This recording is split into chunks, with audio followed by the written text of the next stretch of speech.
Bismillahirrahmanirrahim. Assalamualaikum warahmatullahi wabarakatuh. Bertemu lagi dengan saya Erik Suandana di Siloka Channel. Kali ini kita akan membahas tentang sensor dan transducer, yaitu tentang karakteristik dan sifatnya.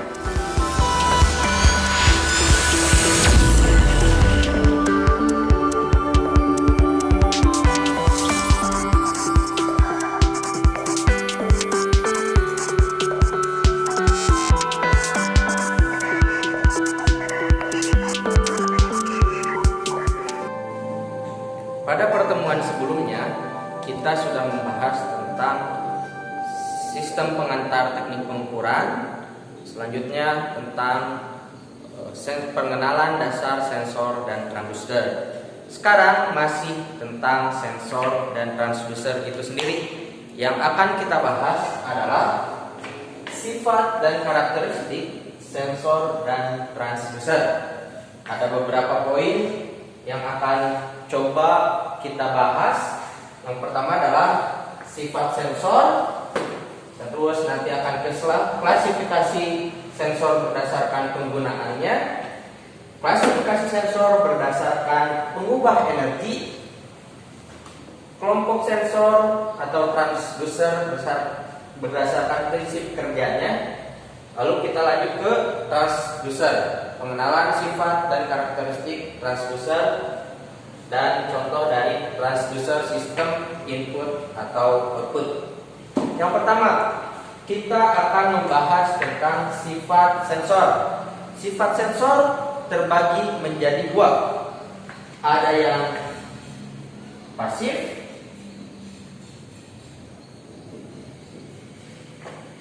ada yang aktif.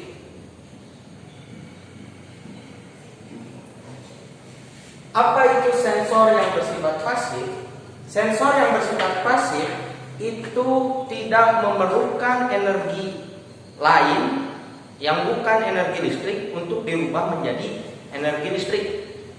Ya, itu adalah sensor yang bersifat pasif. Kalau misalnya sensor yang bersifat aktif, itu sebaliknya. Dia memerlukan suatu energi di luar energi listrik untuk dirubah menjadi energi besaran energi listrik itu sendiri. Ya, contoh dari sifat energi pasif. Contoh dari sifat sensor yang bersifat pasif. Ya. Yang pertama itu ada resistif. Ya, selanjutnya ada induktif. Ada juga termokouple, ya, sensor tentang pengukur suhu. Lalu apa selanjutnya tentang contoh dari sifat sensor yang aktif? Ada termokouple masuk ke yang aktif, ya, karena dia memerlukan energi lain, ya, adalah energi panas. Termokouple.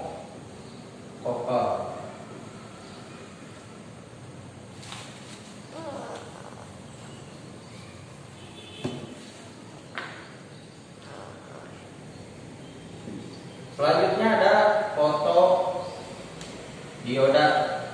Itu juga energi yang memerlukan energi lain untuk merubah energinya menjadi energi besaran listrik, ya.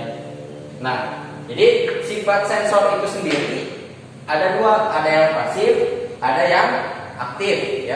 Kalau misalnya yang aktif, dia memerlukan bantuan sumber energi lain, ya, sumber energi lain selain energi listrik yang akan dirubah menjadi energi listrik, ya. Itu yang dimaksud dengan sifat sensor. Selanjutnya kita akan beralih ke klasifikasi sensor. Kurang lebih ada 6 klasifikasi sensor. Yang pertama adalah sini saja, sensor akselerometer, ya. Sensor yang mendeteksi perubahan kecepatan maupun percepatan. Ya, itu yang dimaksud dengan sensor akselerometer. Lanjut, yang kedua adalah sensor cahaya. Nah, sensor cahaya tentu saja dia berfungsi untuk mengubah sensor atau mendeteksi dari keberadaan suatu cahaya. Pada pertemuan sebelumnya, pada video sebelumnya saya sudah membahas contohnya, ya, yaitu adalah sensor LDR yang mendeteksi cahaya, keberadaan cahaya, terus dia akan mengubah lagi ke energi lain sehingga jadi mengatur sistem on off misalnya, ya. Atau pada lampu jalan yang awalnya mati, ketika misalnya cahaya gelap dan sinar matahari mulai redup, lampu itu akan hidup.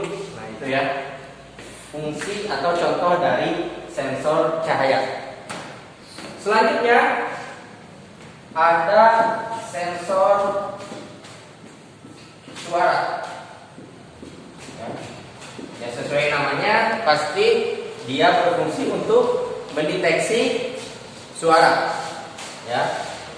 Selanjutnya yang keempat berarti ya. 4 ada sensor tekanan. Ya. Sensor yang berfungsi untuk mendeteksi sebuah tekanan pada suatu benda. Selanjutnya kelima adalah sensor suhu, ya. Suhu.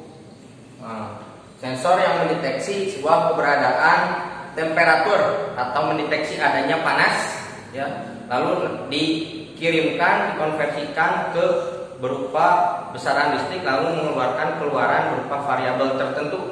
Ya, di pertemuan sebelumnya, di sesi sebelumnya saya sudah membahas contohnya misalnya termokouple. Ya. Lanjut, yang terakhir adalah sensor ultrasonik. Ultrasonik. Nah, ini merupakan klasifikasi sensor berdasarkan penggunaannya. Yang pertama adalah sensor akselerometer, sensor cahaya, sensor suara, sensor tekanan, sensor suhu, dan sensor ultrasonik. Ya. Nah, lanjut ke klasifikasi sensor berdasarkan pengubah energi. Itu terbagi menjadi 2. Yang pertama adalah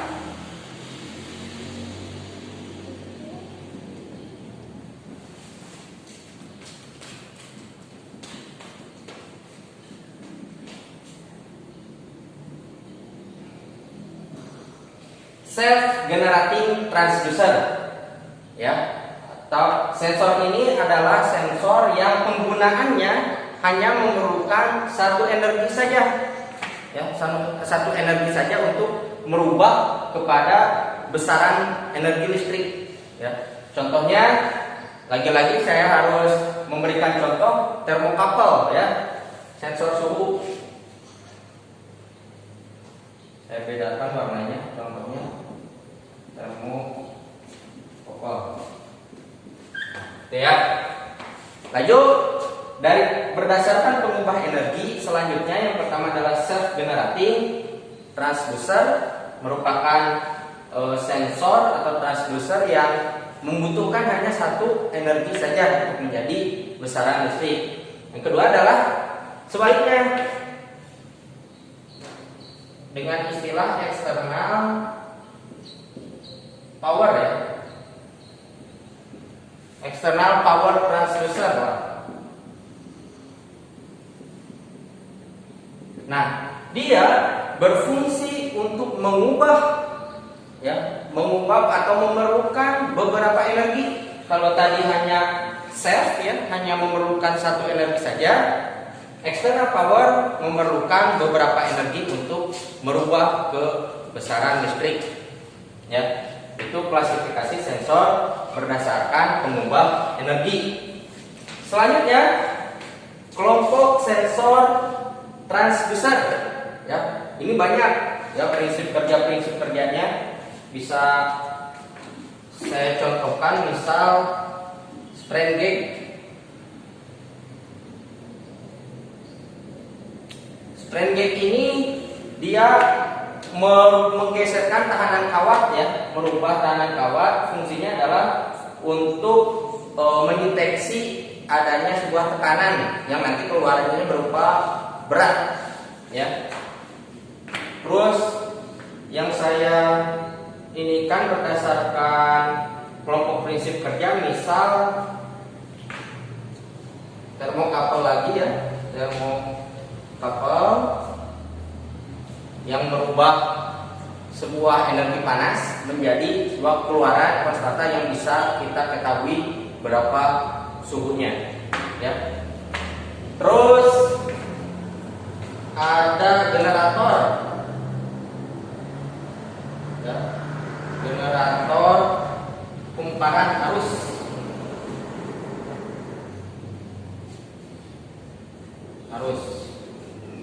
Nah, ini juga sama berdasarkan prinsip kerjanya. Dan banyak lagi sensor-sensor, kelompok sensor transducer yang berdasarkan prinsip kerjanya. Itu ada beberapa sebetulnya ya.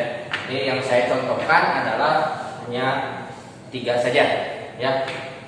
Lanjut, setelah kita mempelajari tentang kelompok sensor transducer dan prinsip kerjanya, lanjut ke transducer ya. Di video sebelumnya saya sudah menjelaskan bahwa transducer itu seperti istilahnya pengkonversi energi ya. Dia merubah suatu energi, baik itu energi di luar listrik, energi fisik misalkan seperti energi cahaya, energi suara, energi panas, misalnya ke energi besaran listrik, maupun energi yang bukan fisik ya, dari suatu besaran listrik ke besaran listrik lagi. Itu yang dimaksud dengan transducer ya. Contohnya ada transducer sistem input output ya. Kalau misalnya saya tulis yang input device ya, itu contohnya mikrofon ya, mikrofon.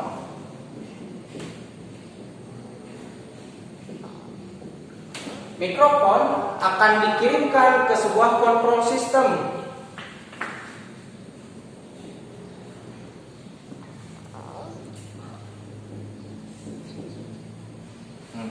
Ya, kontrol sistem untuk pengubah energi suara itu kalau misalnya di mikrofon itu ada, kita kenal namanya amplifier ya. Amplifier. Lalu keluarnya ke speaker atau loud speaker lah ya.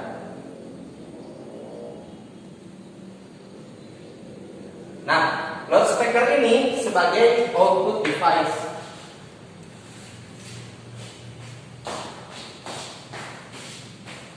Nah, ini contoh dari sebuah sistem transducer ya. Ada yang input device dari mikrofon. Mikrofon inputannya adalah sebuah suara ya. Terus dia rubah menjadi sebuah besaran listrik ya. Lalu dikontrol oleh sebuah sistem yang bernama amplifier, lalu dikeluarkan ya oleh loudspeaker. Loudspeaker dia merubah dari sebuah energi besaran listrik menjadi energi suara. Nah, itu ya rekan-rekan semuanya. Jadi saya sudah membahas pada pertemuan kali ini tentang sifat dan karakteristik sensor transducer itu sendiri. Saya akan review. Yang pertama, sifat sensor ada 2, pasif dan aktif ya. Lalu selanjutnya klasifikasi sensor berdasarkan penggunaannya terbagi ada 6. Yang pertama adalah sensor akselerator, sensor cahaya, sensor suara, sensor tekanan, sensor suhu, dan sensor ultrasonik. Selanjutnya klasifikasi sensor berdasarkan pengubah energi. Ada self generating transducer yang hanya memerlukan satu energi saja. Selanjutnya adalah external power transducer. Selanjutnya kelompok sensor berdasarkan prinsip kerjanya. Ya, ini saya contohkan beberapa: termokapel, strain gauge, dan generator kumparan. Ya. Selanjutnya tentang transducer itu sendiri. Transducer bisa dibilang sebagai pengkonversi sebuah energi. Ya, contohnya itu kalau misalnya dalam sistem input output ada mikrofon, mikrofon diolah sistem oleh control system. Ya, dalam hal ini adalah amplifier dan menjadi sebuah luaran dengan alat loudspeaker. Ya, itu tentang sensor dan transducer, sifat dan karakteristiknya. Ya, sensor itu sendiri berarti dia bisa dikatakan sebagai sebuah transducer. Ya, mudah-mudahan bisa bermanfaat bagi rekan-rekan semuanya. Terima kasih telah berkunjung di Siloka Channel. Assalamualaikum warahmatullahi wabarakatuh.